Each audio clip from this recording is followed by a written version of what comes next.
ముందుకు జరగట్లేదు, అవటం లేదు, జవాబు లేదు.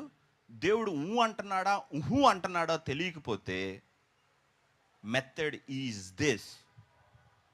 అది ప్రార్థన చేస్తే దేవుడు ఇచ్చేది కాదనమాట. యేసు ప్రభు నీతో పాటు పని చేస్తున్నాడని దాని అర్థం. అది గుర్తుపెట్టుకోండి. సో ఒకటి అవ్వట్లేదు, అది ప్రోగ్రెసివ్గా ఉందంటే మీలో చాలామందికి అయినట్టే అయ్యవదు, అయినట్టే అయ్యవదు, అవుతుంది అవదు, అవుతుంది అవదు, వెళ్తుంది వెళ్ళదు, వెళ్తుంది వెళ్ళదు. No no no, you're doing so good. నువ్వు బాగా వెళ్తున్నావు.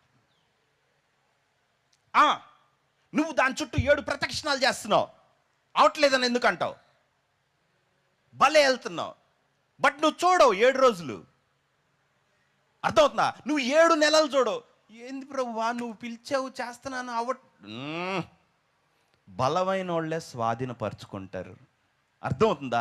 అవటం లేదయ్యా. చాలామంది ఉండవు, మా అమ్మాయికి వివాహం అవటం లేదు, ఇన్ని సంవత్సరాలు వచ్చింది, అయిద్దా. నువ్వు దిగులుకి వెళ్తున్నావు. Don't go there. నువ్వు ఏం చేస్తున్నావు తెలుసా? వన్ ఆఫ్టర్ ది అదర్ ఉన్న ఖర్చులన్నీ పీకేస్తున్నావు, చెడ్డయన్ని మైనస్ చేస్తున్నావు, నిజమైన దానికి వెళ్తున్నావు. ఓకే, డిలే అందుకుంటుంది, శోధన అందుకుంటుంది. అర్థమవుతుందా? సో రైట్గా మనం మీ ప్రార్థన ఒక్కటి కూడా వేస్ట్ పోదు. వేస్ట్ చేయటానికి మీరు ప్రార్థన చేస్తున్న మనిషికి కాదు, దేవుడికి. ప్రతి ప్రార్థన చెవులోకి వెళ్తుంది. Everything will be return. పరలోకంలో ప్రతిదీ రాసి పెట్టుకుంటాడు గుర్తుగా మీ మొత్తం.